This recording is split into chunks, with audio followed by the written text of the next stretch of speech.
ఇది క్రీస్తు సువిశేషము. క్రీస్తువానికి స్తుతి కలుగును గాక.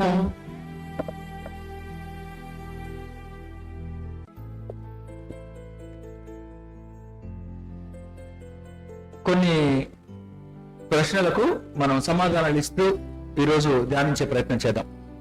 మొట్టమొదటిది, శోధనలు ఎన్ని? శోధనలు ఎన్ని? అనేకము. ఈరోజు మనం విన్నవి ఎన్ని? 3. ఓకే, తెలియని వాళ్ళు, గుర్తున్న వాళ్ళు, మర్చిపోయిన వాళ్ళు, చెప్పడానికి ఇబ్బంది పడ్డ వాళ్ళందరికీ సమాధానం శోధనలు కోకొల్లలు. So no number, innumerous. Okay, ఈరోజు ప్రభు ఎదుర్కొన్నవి, తిరిగి సమాధానం ఇచ్చినవి 3. So temptations are presented in the form 3 forms, while temptations are plenty, multitude, and we can never count. ఇది 1 లైన్ గాస్పుల్లో మనం చూసింది. మనకు బాగా పరిచయం ఉన్న శోధనలు దాదాపు అందరు చెప్పినా ప్రాబ్లమే లేదు. సో ఎక్కడి నుంచి మొదలు పెట్టినా కూడా ప్రాబ్లం లేదు. చెప్పండి, మనకు బాగా పరిచయం, క్లోజ్ గా ఉన్న శోధనలు చెప్పండి. రిపీట్ కాకుండా ఉండాలంటే మనం చెప్పింది అందరికి వినిపించాలి. థామస్ రెడ్డి మొదలు పెడతానికి సిద్ధంగా ఉన్నారు. చప్పట్లు, తాలియా. Very good. చెప్పండి అండి. డబ్బు అనేది, ఎందుకంటే మళ్ళీ రిపీట్ కావద్దు, దాదాపుగా బాగా క్లోజ్ అని కూడా చెప్పాను నేను. కాబట్టి what we're struggling with and what we're often tempted. Okay, there is nothing to feel shy, but let us all help one another. That is the reason why I am trying asking you to share. Okay, next. Power. Thank you. అధికారం. Okay, వాటి గురించి మళ్ళీ మనం వినబోతున్నాం. But power, డబ్బు, అధికారం లేదా power, authority. ఇంకా అండి, తపస్కాలం అర్థం. కాబట్టి ఎవరు చెప్తున్నారా అనేది కూడా అవసరం లేదు, మనమే. Please come out with plenty, because మనం ఇందాక అనుకున్నాం శోధనలు ఎన్ని అంటే కోకొల్లలు అన్నాం. ఆ కోకొల్లలు అంటే మనం ధారాళంగా వదిలేసేయాలి బాణాలు. ఏమండి, food and drink. Okay, food and drink అందరు చూడండి, దోస్ ఆర్ ఫాలోయింగ్ ఆల్సో. చాలా మంది తర్వాత ఫోన్ చేసి మరి దే ఆర్ టెలింగ్ మీ ప్రజలు బాగా ఆన్సర్లు ఇస్తున్నారు ఫర్ అసలు. Okay, let us all express because it is helping everybody. అందుగురించి. ఓకే, సో తిండి లేదా తిండి అంటే మామూలు తిండి కాదు, మన లిమిట్ దాటిన తిండి గురించి మాట్లాడుతున్నాం. ఓకే, లేకుంటే ప్రతిరోజు తినాల్సిందే. సో అవసరానికి మించి. Okay, I don't know what is the word greedy. Sir అది ఎక్కువ తినడం ఏమంటాం? గ్లట్టన్ ఉంటాయి కదా తెలుగులో. ఓవర్ ఈటింగ్ సార్, దాన్ని ఏమంటాం? అంటాం తిండిపోతుతనం. వెరీ గుడ్, తిండిపోతు. సో తినడం తప్పు కాదు, తిండిపోతు తనం తప్పు. ఓకే, అది. సో తాగుడు దాదాపు అందరూ అక్కడ ఇక్కడ ఏదో ఒకటి తాగుతూనే ఉన్నారు. కాకుండా తాగి పొడితే ప్రాబ్లం. ఓకే, సో ఇది కూడా అంతే. Next, very good. ఎక్కువ నిద్రపోయి మనం 8:30 కాకుండా 9 గంటలకు వచ్చినా సోమరిపోతాం. అది కూడా ఒక అంటే సోమరితనం లేదా అధిక నిద్ర, over sleep. Okay, thank you Radhamma. Next, అనారోగ్యం. ఓకే, అనారోగ్యం, falling sick. To what extent let us discuss. Okay, next. ప్రశ్న మర్చిపోయినట్టు వాళ్ళందరికీ మరోసారి గుర్తు చేస్తున్నాను, ఎందుకంటే చాలా ఆలోచనలు ఉంటాయి కాబట్టి. శోధనలు ఎన్ని? అనేకం. మనకు బాగా దగ్గరగా ఉన్నటువంటి శోధనలు కొన్ని దయచేసి విపులీకరించగలరు. ఇది ప్రశ్న, మధ్య మధ్యలో గుర్తు చేస్తాను. చెప్పండి. ప్రార్థన చేయకుండా ఉండటం. ఓకే, ప్రార్థన చేయకుండా ఉండటం. ప్రార్థన చేద్దామని వచ్చినప్పుడు మనకి ఏదో ఒకటి గుర్తు రావడం, ఫోన్ రావడం, ఇది శోధనే. మనం వెంటనే బయటకు వెళ్తాం, ఎందుకంటే యేసు ప్రభు అంత ఇంపార్టెంట్ ఫిగర్ కాదు కాబట్టి మనం బయటకు వెళ్తాం. సో ప్రార్థనలో మనకు వచ్చే చికాకులు, శోధన. Thank you. నెక్స్ట్, యేసు ప్రభుకి ఎన్ని వచ్చాయి, ఆయన ఏ విధంగా జయించాలని దాని గురించి కంటే మన పరిస్థితి ఏంటి, మనం ఎలా బయటికి రావాలనేది మనం ధ్యానించాలండి. ఎందుకంటే హి హాజ్ ఆల్రెడీ ఓవర్కమ్. ఆయన పోరాడి పాపాన్ని జయించి సైతాన్ని అంతమొందించి అదంతా జరిగింది. మరి ఆయన ద్వారా మనం ఏం నేర్చుకుంటున్నాం, మన జీవితంలో ఏం అప్లై మనం ధ్యానించాలి. అందు గురించే మనందరం కూడా మన ఇబ్బందుల గురించి మాట్లాడుతున్నాం. So it is more personal, more intimate and more related to each of us personally. దేవునికి ఇద్దామని ఇవ్వలేకుండా ఉండటం, నేను చేయగలిగినవి చేయలేకపోయినాయి. Thank you. Okay, so thank you once again. రాదమ్మ యాక్టివ్గా ఉన్నది ఈరోజు. సో దేవునికి ఇద్దాం అనుకొని, ఓకే, మనం కూడా చాలా సార్లు మొక్కుబడి ఎప్పటి నుంచో అనుకొని వెళ్దాం అనుకుంటాం, పోస్ట్పోన్. ఎందుకంటే మనకు ఆ ఇబ్బందిలో మాత్రం వెంటనే, ఈ ఇబ్బంది నుంచి బయటపడటం మాత్రం వెంటనే వచ్చి నేను తలనర్పిస్తాను మనం చెప్తాం. ఎందుకు ఆ టెన్షన్, ఆ స్ట్రెస్ లో మనం అది అయిపోయినాక ఆ స్ట్రెస్ అనేది మనం ఉండదు. వీఆర్ రిలాక్స్డ్ లిటిల్ అండ్ మనం అనుకున్నది మనం చేయం.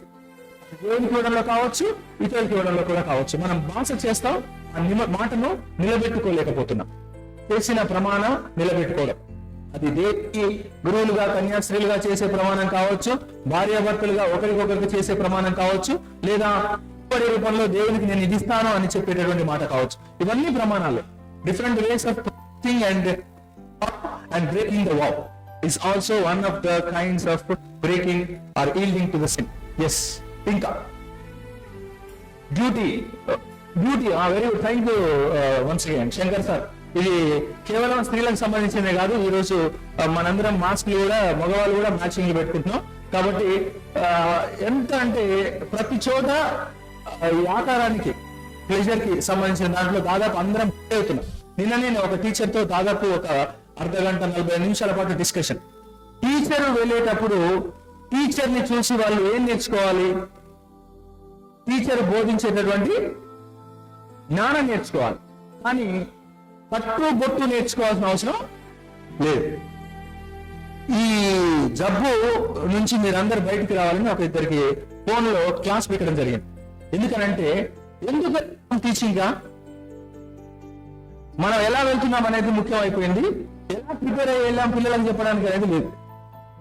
పిల్లలందరూ ఏం చూసి నేర్చుకుంటారంటే they see and learn, they don't hear and learn. మనం అందరం పిక్చర్ లాగా బోర్డు మీద రాస్తున్నాం, కానీ యాక్చువల్గా మనం చెప్పేది కాదు.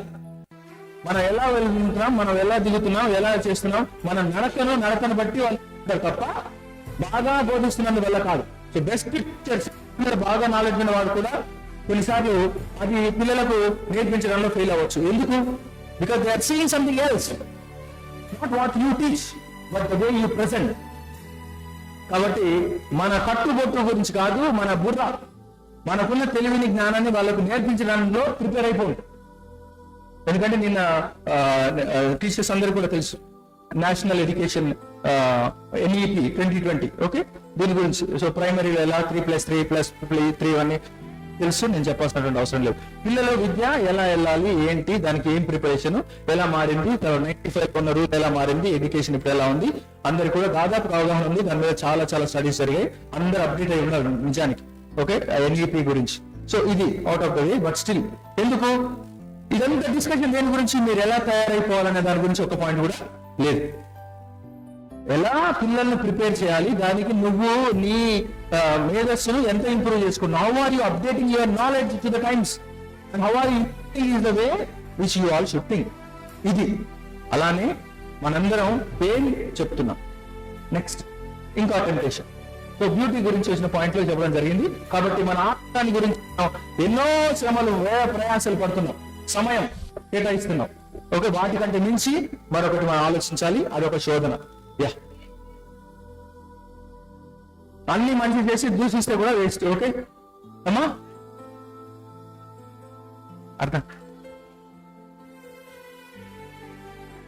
ఓకే, వేరే వాళ్ళు మనల్ని తిట్టినా అది మనం తిరిగి ఇవ్వకుండా ఉండటం వల్ల అదొక బ్లెస్సింగ్, ఓకే. ఇంతకుముందు ఒక బుద్ధుని గురించి చెప్పాను, తిడుతూ ఆయన పోతే ఆయన ఏం స్వీకరించకుండా your silent, so it went back, okay. Thank you. చెప్పండి, మనకు అతి సన్నిహితంగా ఉన్నటువంటి శోధనలు. ప్రశ్న మళ్ళీ రిపీట్ చేస్తున్నాను, ఎందుకంటే అందరం వ్యక్తిగతంగా మనం ఒక మోసెస్ అనేటటువంటి, నాట్ పాత నిబంధనలో మోసెస్, ఓకే, మంక్ మోసెస్, సన్యాసి. ఆయన ఎడారిలో ఉంటూ ఆయన దగ్గరకు వచ్చినటువంటి వ్యక్తికి నన్ను నేను తెలుసుకోవాలండి, ఏం చేయాలి అన్నప్పుడు ఆయన చెప్పినటువంటి సమాధానం go and fit in the cell అని అన్నారు. సెల్ అంటే చిన్న గుహ లాంటిది ఎడారిలో, అప్పట్లో అంతా అదే. సో మీరు వెళ్ళి దాంట్లో కూర్చోండి, ఆ గుహ నీకు నువ్వేంటో చెప్తుంది అని చెప్పడం జరిగింది. మా మరిలో డయాసిస్ ప్రేయర్ సెంటర్ ఉంది, అక్కడ కూడా అదే ఒక కట్టడం జరిగింది. సో దాంట్లోకి వెళ్ళి కూర్చోవాలి. Go and sit in the cell and cell will tell you what you are. అప్పట్లో ఆయన చెప్పాడు. ఇప్పుడు సెల్ చూస్తే మనకు ఆయన ఏంటో తెలిసిపోతుంది. అప్పుడు ఏమో ఆ సెల్ గుహ ఇప్పుడు నువ్వేంటి అని అడగలేదు. నీ ఫోన్ తీసుకొని అన్లాక్ చేసి అవతల వరకు ఇస్తే నువ్వేంటి అనేది మొత్తం అక్కడే తెలిసిపోతుంది. సో మన అవసరం become that now. What are you is almost is equal to your mobile. రెడ్మీనా, ఐఫోనా, ఈ ఫోనో ఆ ఫోనో కంపెనీ వేరు, కానీ లాస్ట్కి ఇది what you are is cell. This is what we are in now. Next showing of project, okay, లేదా పడటానికి మనం జీవించే విధానం అది కేవలం బ్యూటీకి సంబంధించింది కాదు. అన్ని ఓకే. ప్రివిలేజెస్ అనే ఒక వర్డ్ ఉంది ఇంగ్లీష్ లో. ఇప్పుడు నేను బాగా పాడతాను, ఓకే, లేకుంటే ఇంకొకరు బాగా డెకరేషన్ చేయగలరు, లేదా ఇంకొకరు బాగా ఆడగలరు, లేదా ఇంకొకరు బాగా కట్టగలరు. మనం అందరం దీన్ని ప్రొజెక్ట్ చేస్తే సైతాను దేని మీద అటాక్ చేయబోతుంది అనే పదం నేను నెక్స్ట్ అడగబోయేటటువంటి ప్రశ్న. దాన్ని కొంచెం డిలే సార్ చెప్పారు కాబట్టి, ఓకే. మనమందరం మనకు ఉన్నదాన్ని చూపించే ప్రయత్నం చేద్దాం. ఓకే, మన ఆడంబరాలు కావచ్చు, మనకు ఉన్నటువంటి ఆస్తిపాస్తులు కావచ్చు, అడగకున్న వివరణ ఇవ్వడం కావచ్చు, వీటిని ఈ యొక్క చిత్త అనేది అవసరం లేదు. కానీ ప్రజలకు, తోటి వారికి అవసరం లేనిది మనం గనక చూపించే ప్రయత్నం చేస్తే అది విషయం కాదు. ఇక శోధనలు, కోకొల్లలు, మనకు బాగా పరిచయమైనటువంటి శోధనలు ఎన్ని మనం చెప్పడానికి ఇబ్బంది పడ్డా కొంచెం మనలోనే మనమే కాకుండా మనం ఆలోచించుకుంటే ప్రయత్నం మాత్రం తప్పకుండా అందరం చేద్దాం. ఎందుకంటే ఇది ఉపయోగపడేటటువంటి విషయం, ప్రతిదీ కూడా ఉపయోగపడేటటువంటి విషయమే. ఈ తపస్కాలంలో మనందరం పర్పుల్ కలర్ ను మనం చూస్తాం. ఎందుకంటే ఈ రెండు కూడా ప్రిపరేషన్. అప్పుడు కూడా మీరు ప్రిపేర్ కావండి, సిద్ధపడండి, యేసు ప్రభుని మీ హృదయంలోనికి స్వీకరించడానికి మీరు సిద్ధపడండి అని ఒక 4 వారాల పాటు జరిగింది. అది అడ్వెంట్ ఆగమన కాలం. మళ్ళీ ఇప్పుడు మనకు దాదాపు 40 రోజుల పాటు మళ్ళీ ఇవ్వబడింది. మళ్ళీ ఇది కూడా ప్రిపరేషన్, మళ్ళీ ఇది కూడా తయారవడమే. 2 చోట్ల ప్రభుని స్వీకరించడానికి ప్రిపరేషన్.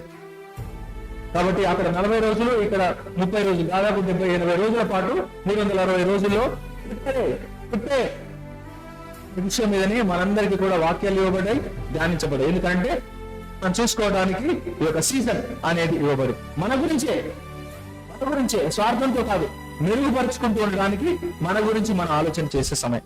ఇక సైతాను దేని మీద దెబ్బ కొడుతుంది? మనం వేరే వాళ్ళని దెబ్బ అని అంటే మనం ఆలోచిస్తాం.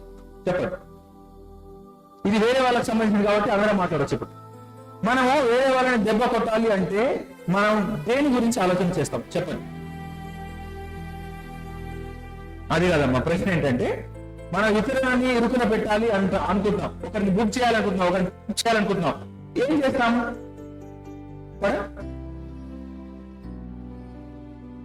Strength and weakness. ఓకే, ఈ స్ట్రెంగ్త్ గురించి ఎక్కువ కాన్సన్ట్రేట్ చేసి మనము ఆరాధిస్తామా, వీక్నెస్ గురించి మనం ఆరాధిస్తామా? చెప్పండి. వీక్నెస్ గురించి మనం ఆలోచిస్తాం. ఇది సాధారణంగా మానవులుగా మనం చేసేటటువంటిది. అయితే ఈరోజు స్ట్రెంగ్త్ మీద సైతాను అటాక్ చేసేది మనం గమనిస్తున్నాం. అదేంటంటే మనందరం కూడా ఇందాక చెప్పినటువంటి అధికారం, మన స్ట్రెంగ్తే కదా, ఇవ్వబడిన అధికారం దగ్గర సైతాను దెబ్బ కొట్టే ప్రయత్నం చేస్తుంది. ఒక వ్యక్తిని తెలుసుకోవాలి అని అంటే వారికి అధికారం ఇచ్చి చూడండి అని చెప్పబడింది. If you want to know somebody, give them power. ఎందుకంటే అప్పుడు వ్యక్తి ప్రవర్తించే తీరును బట్టి మనం అతడు ఏంటి అని తెలుసుకోవడం. ఈరోజు నీవు ఇదంతా నీకు ఇస్తాను అధికారం ఇచ్చే ప్రయత్నం సైతాన్ చేస్తుంది. అంటే స్ట్రెంగ్త్. సైతానుకు ప్రూవ్ చేయవలసినటువంటి అవసరం ఇక్కడ యేసు ప్రభువుకు లేదు. ఎందుకనంటే తానేంటో తనకు తెలుసు. నేనేంటో నాకు తెలిసినప్పుడు ఇతరులు చెప్పిన ప్రలోభాలకు, ఇతరుల చుట్టూ మన ముందు వేసేటటువంటి వలలకు పడవలసిన అవసరం మనకు ఉండదు. అదే యేసు ప్రభువు నిరూపించినటువంటిది. నీవేంటో నీకు తెలిసినప్పుడు, నీ బలం బలహీనతల గురించి పూర్తి అవగాహన కనుక నీకు ఉన్నట్లయితే నీ చుట్టూ ఉండేటటువంటి ప్రలోభాలకు నీవు పడిపోవు. నీవు బలవంతుడవు, బలహీనుడవు, ఈ రెండు యొక్క మిలితమే నీవు. అయినా నీవు పడిపోవు. ఎందుకు? నీ యొక్క బలహీనతల గురించిన అవగాహన నీకున్నది. ఇక్కడ ప్రభునకు తానేంటి, నేను దైవ కుమారుడు మరియు దేవుణ్ణి శోధించేటటువంటి అధికారం నీకు లేదు అనే మాటను ద్వితీయోపదేశం నుంచి ప్రభువు చెబుతూ ఉన్నాడు. ఇక్కడ దేవునికి మాత్రమే బైబిల్ గురించి, స్క్రిప్చర్ గురించి అవగాహన ఉందా అంటే అనే కాదు, సైతానుకు కూడా బైబిల్ గురించిన అవగాహన ఉన్నది.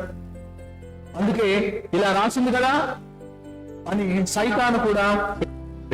మనందరం కూడా ఆధారంగా చేసుకొని మనకు అనుకూలంగా కూడా నేను గనక బోధిస్తే సైతానుకు ప్రతినిధిని నేను అవుతాను. దాన్ని వినియోగించుకొని మనం కూడా ఇతరులతో వాదన చేయడానికి మనం మిస్కోట్ చేస్తూ ఉన్నట్లయితే we also become the representatives of devil. Devil అంటేనే డయాబోలిక్, గ్రీకులో పదం, అంటే విభజన చేసేది. విభజించేది పని ఏదైనా సరే దయ్యానికి, సైతానికి చెందినదే. God unites while devil, divinity unites while devil, diabolic divides. నీవు చేసిన అది విభజించేది, అది అభద్రతకు కారణమయ్యేదైనట్లయితే నీవు సైతానుకు ప్రతినిధివి. నీవు గనక కలిపేందుకు ప్రయత్నం చేస్తున్నట్లయితే, నీవు గనక ఇతరుల మేలు చేస్తున్నట్లయితే అది. కాబట్టి మన పనులన్నీ ఈ రెండు ఈజీగా, ఎవ్వరి అనాలిసిస్ అవసరం లేకుండా మనమే నిర్ణయం తీసుకోవచ్చు. మన పనులే ఎలాంటివని ఆలోచించవచ్చు, ఏ ఒక్కరు అవసరం లేదు. కాబట్టి సైతాను బలంపై కూడా కొట్టే అవకాశాలు ఉన్నాయి అనటానికి ఇదే మన యొక్క నైపుణ్యం. నాకున్నటువంటి అన్ని టాలెంట్స్ ని నేను వాడుకుని ఎక్కడికి వెళ్ళినా సరే దాన్ని ఆసరాగా చేసుకుని ఇతరులను నేను వశం చేసుకోవడానికి, ఇతరులను వినియోగించుకోవడానికి, అన్ని నా చేతిలోకి తీసుకోవడానికి కనుక నేను ప్రయోగిస్తే నాకున్నటువంటి శక్తి, నైపుణ్యాన్ని నేను దుర్వినియోగం చేసుకునేవాడిని అవుతాను. సంసోను జీవితంలో జరిగింది అదే. సంసోను బలవంతుడు, అవునా? కానీ చూసిన ప్రతి స్త్రీ నాకు కావాలనుకున్నారు. యుద్ధం చేయడానికి ఫిలిస్తీన్ల దగ్గరికి వెళ్ళాడు, ఫిలిస్తీన్లతో యుద్ధం చేయాలి. కానీ అక్కడ ఫిలిస్తీన్ల చూశాడు, వెంటనే ఇష్టపరుచుకున్నాడు. మరొక దగ్గరికి వెళ్ళాడు, అక్కడ ఒక స్త్రీని చూశాడు, మళ్ళీ అదే జరిగింది. మనం ఎక్కడికి వెళ్తే, ఎక్కడ పడితే అక్కడ ఈ పనిలో ఉన్నట్లయితే, స్త్రీలను వర్ష పనిగా ఉన్నట్లయితే, నీకున్నటువంటి అన్ని నైపుణ్యాలను అందుకోసమే నువ్వు వాడుకున్నట్లయితే, సంసోనుకి లాస్ట్ కి చూసిందల్లా నాది అనుకున్నప్పుడు ఆయన కళ్ళు పీకివేయబడి ఆయన తిరగలు తిప్పుకుంటూ ఉండవలసినటువంటి పరిస్థితి వచ్చింది. నీవు చూసిన దాన్ని నువ్వు ఆనందంగా నీకు కావాలనుకున్నందువల్ల ఆయనకు జరిగినది ఆ శోధనకు ఆయన బలి కావాల్సి వచ్చింది. కన్ను తీసివేయబడింది. దావీదుకు కూడా అదే జరిగింది. ఆయన దేవుణ్ణి వాడు క్రిందికి చూస్తూ డాబా పై నుంచి స్నానం ఆడుకున్నటువంటి స్త్రీని చూసి ఆయన వశపరచుకోవడం జరిగింది. ఆయన పని అదే జరిగింది. సొలొమోనుకు కూడా అదే జరిగింది. చాలా జ్ఞానవంతుడు, కానీ ఆయన వద్దు అనుకున్న దాన్ని, చూడకూడదు అనుకున్న దాన్ని, కావద్దు అనుకున్న దాన్ని తన వశం చేసుకోవాలనుకున్నాడు తనకున్న అధికారం వల్ల. రాజు కనుక ఏదైనా చేయవచ్చు, డబ్బులు ఉన్నాయి కాబట్టి చేయవచ్చు. ఈ ఆలోచన కేవలం అప్పటి వారికి కాదు, ఇప్పటికీ కూడా ఉన్నది. మనకున్నటువంటి దాన్ని ఎందుకుంటున్నావు? ధనం అనేది బలమే. అంటే సైతాను ఎక్కడ కొడుతుంది? బలహీనత మీదన, బలంపై కూడా కొడుతుంది. నీకు డబ్బు ఉన్నది కాబట్టి ఆ డబ్బుని నువ్వు పాపం చేయడానికి ప్రేరేపించబడితే, నీకున్న అధికారం పాపం చేయడానికి ఉపయోగపడితే, నీకున్న నైపుణ్యం, నీకున్న టాలెంట్ దానికి కనుక కారణమైతే బలంపై సైతాను దెబ్బ కొడుతుంది. మరి మనందరం ఈరోజు బలం గురించి, బలహీనత గురించి రెండు ఆలోచించాలి. Just weaknesses only. We're so concerned about weaknesses, but let us be careful about that. You can speak well. చాలా చాకచక్యంగా, నైపుణ్యంగా మాట్లాడగలవు. 2 సార్లు 3 సార్లు మాట్లాడితే అందరూ కూడా ఫ్లాట్. అంటే నీ మాట నేర్పరితనాన్ని నువ్వు ఎందుకు ఉపయోగించుకుంటున్నావు? అది కనుక నీ పాపానికి కారణమైతే అక్కడ కూడా సైతాను విజయం సాధిస్తున్నట్లే లెక్క. అందుకే తిండి, భోజనం గురించి మాట్లాడడం, అన్ని సదుపాయాలు ఉన్నాయి, కావాల్సినవన్నీ నీకు వస్తున్నాయి. అక్కడ కనుక నీ ఉన్నట్లయితే, ప్రభు ఉపవాసం ఉన్నాడు, ఆయన వెంటనే ఇవన్నీ రాళ్ళని రొట్టెగా మార్చుకున్నాడు. అది ప్రభువుకు చేత కదా? 4,000 మందికి 5,000 మందికి ఆయన మార్చగలిగినప్పుడు అదే పని ఈరోజు చేయలేడా? రెట్టించి ప్రవోక్ చేయబడి బాగా కావాలని దెప్పిపొడుపు మాటలతో సైతాను చేసినటువంటి మాటకు ఈయన లొంగిపోలేదు. నీకు చేతనవుతుందా చూద్దామా అని సవాల్ ఎవరైనా వినగానే మనం కూడా తొడగొట్టినట్లయితే మనం జరిగేది విలువ కాదు, పొందేది గెలుపు కాదు, మనందరం కోరదు. కాబట్టి ఇతరులు సవాలు విసిరినప్పుడు వెంటనే నువ్వు కూడా కయ్యానికి కయ్యం అవసరం లేదు. వారు కావాలని నిన్ను నిందలు చేయవచ్చు. లేదా నిన్ను ప్రేరేపించవచ్చు, నువ్వు మాట్లాడేలా చేయవచ్చు. టీవీలో ఇంటర్వ్యూలో మనం చూస్తాం కొన్నిసార్లు, దీని మీద మీ అభిప్రాయం ఏంటి? ఆ అభిప్రాయం చెప్పినాక అదొక కాంట్రవర్సీ, దాని మీద మళ్ళీ ఇంకొక పెద్ద డిబేట్. ఎన్నోసార్లు అనవసరమైన ప్రశ్నలు వేసి వారిని ఒక రొంపులోకి లాగేటటువంటి మనం చాలాసార్లు చూస్తాం. మనం మార్చి ఉరికట్టే ప్రయత్నం. సైతాను ఇంత తెలివిగా ప్రవర్తిస్తున్నప్పుడు మనం గనుక మన బలం గురించి ఆలోచన చేయకపోతే పడిపోయే అవకాశం ఉంది.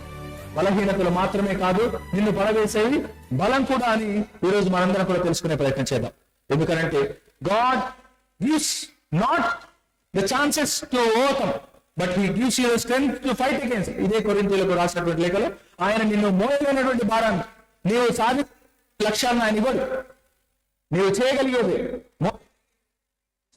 కానీ నీవు బలహీనుడుగా అనుకొని నువ్వు ఫీల్ అయితే you will be falling flat. మనందరికీ కూడా తెలుసు జింక గురించి, పులిని గురించి. జింక దాదాపు 70-80 కిలోమీటర్లు అది పరిగెడితే, ఇది 50-60 కిలోమీటర్లు పరిగెడుతుంది. అంటే ఈ రెండింటి మధ్య పోటీ పెడితే ఎట్టి పరిస్థితుల్లో పులి అనేది లేదు, ఎందుకంటే ఈ స్పీడే వేరు. కానీ ఎప్పుడు కూడా ఇది బలవుతుంది. ఎందుకు? బలహీనత, భయం. దీని వల్లనే అంత వేగంగా పరిగెత్తగలిగే శక్తి. You are not able to run because you have fear that you are an inferior, because they are powerful.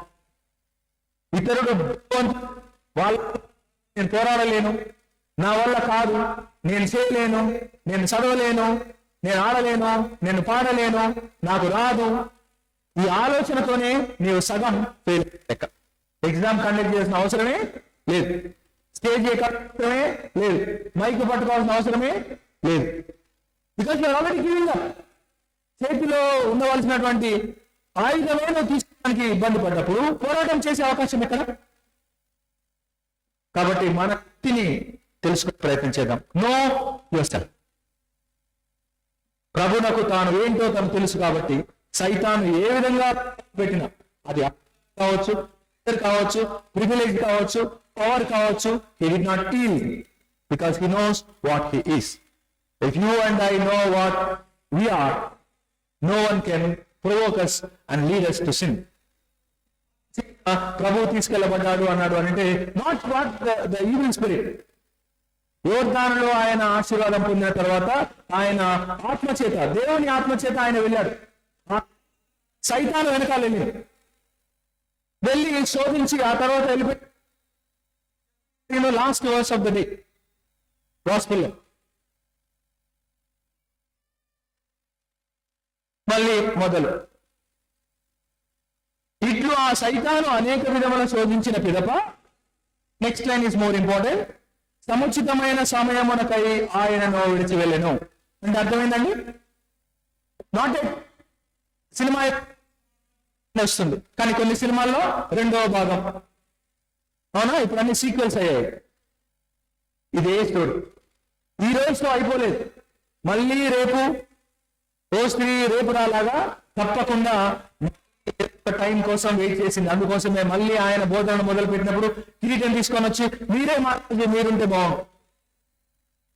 రకరకాలుగా సోదరుడు నువ్వు రాజువా అని అడగడం జరిగింది. ఎక్కడికి వెళ్ళినా అందరు గుంపులు గుంపులుగా ప్రతి చోట ఆయనకు స్వాగతం పలికారు. అందరూ హోసానా అన్నారు. వీటన్నింటికి సంకలు కొట్టుకుంటూ పాదుకుంటూ ఆహా ఓహో అని మనం అనుకునే అవకాశం ఉంది మనం. కానీ ఆయన ఏంటో ఆయనకు తెలుసు. వీళ్ళందరూ కూడా హోసానా హోసానా అందరూ ఓహో ఆహా అంటున్నప్పుడు ఆయన మైండ్ లో ఉన్నది నేను పోయేది చనిపోవడానికి. ఆయనకు తెలుసు. ఆయన యెరూషలేము వీరందరూ మాకు రాజు ఉన్నాడని వీరందరూ అనుకున్నారు. కానీ అదే రోజున అందరూ మేళతాళాలతో ఆయనకు తెలుసు ఆయన వెళ్ళేది గాడిదపై, ఆయన చనిపోబోతున్నాడు అని. వీళ్ళందరూ పాపాలు మోయడానికి నేను గాడిద మోసినట్లు నేను కూడా మోయడానికి చనిపోవడానికి వెళ్తున్నానని ఆయన. అందుకే వారందరూ జేజేలు పలికినప్పుడు ఈయన వెంటనే కాళ్ళకి వెళ్ళిపోలేదు. మరి మనందరం మీరు బాగా పాడని నేను కనుక ఆహా అని నేను అనుకున్నానంటే సైతాను అంటే గెలిచినట్లే. అది నువ్వు కాదు, నాకు అన్వయించుకుంటున్నాను. ఇది చేశారా వెంటనే నోని. ఎందుకు? దేవునికి వెళ్ళాలి. ప్రతి అద్భుతము వెనుక ముందు ప్రభువు చేసినటువంటి పని ఇదే. ఆయన అద్భుతానికి ముందు దేవుని స్తుతులు అర్పించడం విన్నాం. తర్వాత ఆయన ఒంటరిగా ప్రార్థనకి వెళ్ళాడని విన్నాం. అనగా ఆయన సైతానుకు అక్కడ లోను కాలేదు. ఆ తర్వాత చాలా పని చేశాను కదా, లెట్ మీ రిలాక్స్ అని అనుకోలేదు. సో మరి ఇందాక చెప్పినట్టు కొంచెం పని ఎక్కువ చేయగానే మనకు రెస్ట్ కావాలి, చాలా టైర్డ్. 13, 14, 18 గంటలు పనిచేసే ముఖ్యమంత్రులు ఉన్నారు. లేదు అదింతే మంత్రాంగం, యంత్రాంగం అయినా పనిచేసే అధికారులు ఉన్నారు. మనం ఎన్ని పనులు చేస్తున్నామని మనం శ్రమ పడ్డాము, టైర్డ్ అయ్యాము అని వెంటనే రూమ్ లోకి వెళ్ళి దూరిపోతే సైతాను అక్కడ కూడా విజయం పొందినట్లే కదా. మన ముందు సైతాను ఎందుకనంటే ప్రతిరోజు విజయం, 40 రోజుల పాటు పండుగ. ఎందుకనంటే ప్రతిరోజు మనకు ఆకలిస్తుంది, ప్రతిరోజు వద్దనుకున్నది ఇస్తుంది, వద్దు పక్కన పెట్టాలి అనుకున్న వాటిని మళ్ళీ కావాలనుకుంటున్నాం. ఓకే, ఎవరైనా చేయండి అంటే నా వల్ల కాదు అని మనం చెప్పడానికి సాకులు రెడీగా ఉన్నాయి. ఇన్ని విధాలుగా సైతాను విజయం సాధిస్తుంది. ఈరోజు ప్రభువు మనందరికీ చెప్పేది సైతాను ఓడించమని. సైతాన్ అందుకు నీకు ఉపయోగకారిగా ఉండటానికి ఒక బైబిల్ ఇవ్వడం జరిగింది. అదే ప్రభువు వాడి ఆయుధంగా మార్చి ఆయన కూడా సాధ్యమే అని మనకు చెప్తూ ఉన్నాడు. ఇంకా కొన్ని విషయాలు మనందరం గుర్తుపెట్టుకోవాలి. ఈ రోజు నుంచి మాసయ్యాక యాష్ వెనస్డే నేను మొన్న మాసయ్యాక చెప్పాను, అందరూ 5 నిమిషాల ముందే గుడికి రండి అని. రోజు పూజ కావచ్చు. ఎందుకు? ఇది కూడా ఒక టెంప్టేషనే. ఇది కూడా ఒక తప్పకుండా దీన్ని అధిగమించాలంటే నేను పూజ స్టార్టింగ్ లో చెప్పాను, కొన్ని వ్యక్తిగతంగా పోరాడాలి, కొన్ని కుటుంబంగా పోరాడాలి, కొన్ని సంఘంగా పోరాడాలి. మనందరం కలిసి ఈ టైంలో ప్రార్థన చేద్దాం అనుకున్నప్పుడు సైతాను ఒక్కొక్కరిని ఒక్కొక్క టైంకి తీసుకొస్తుంది. అంటే ఒక్కొక్కరిని కొడుతుంది. అవునా?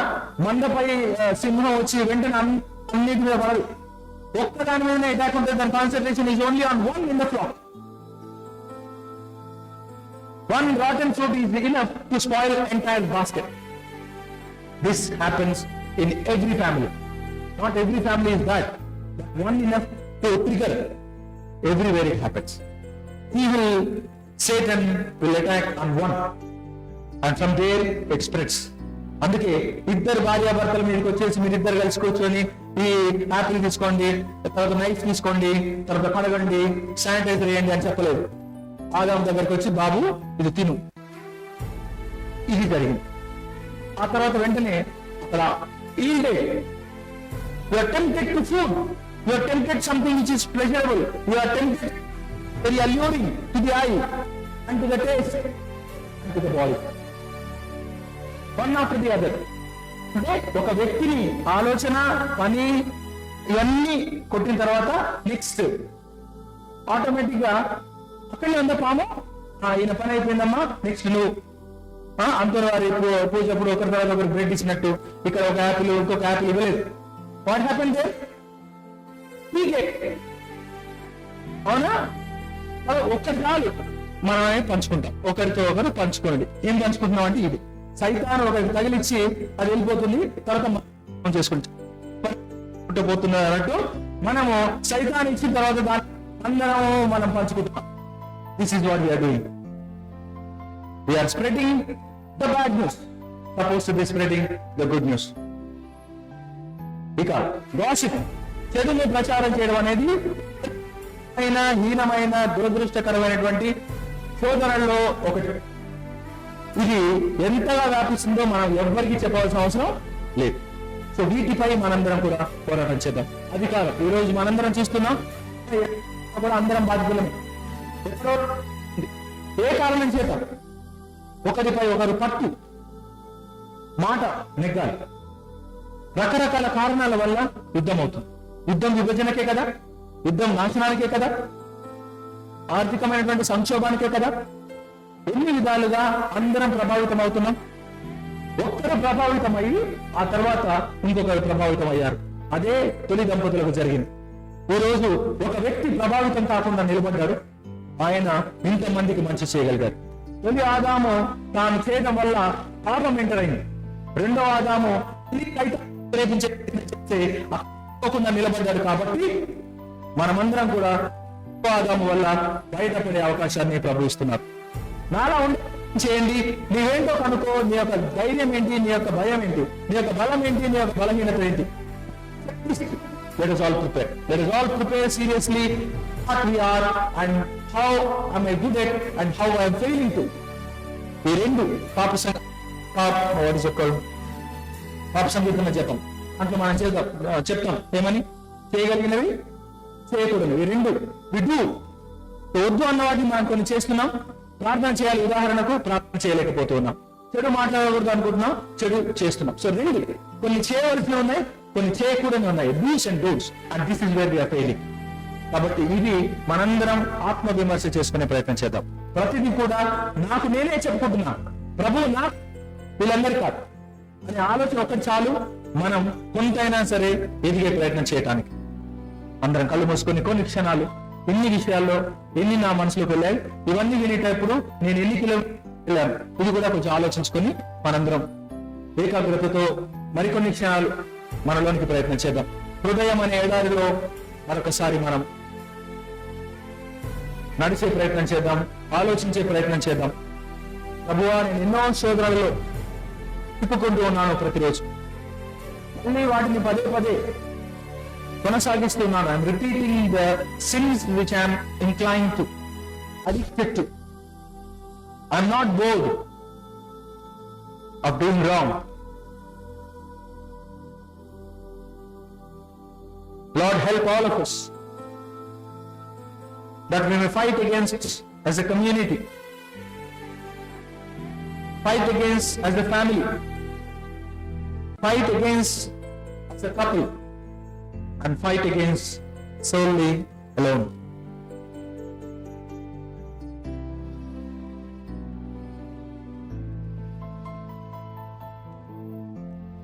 This one.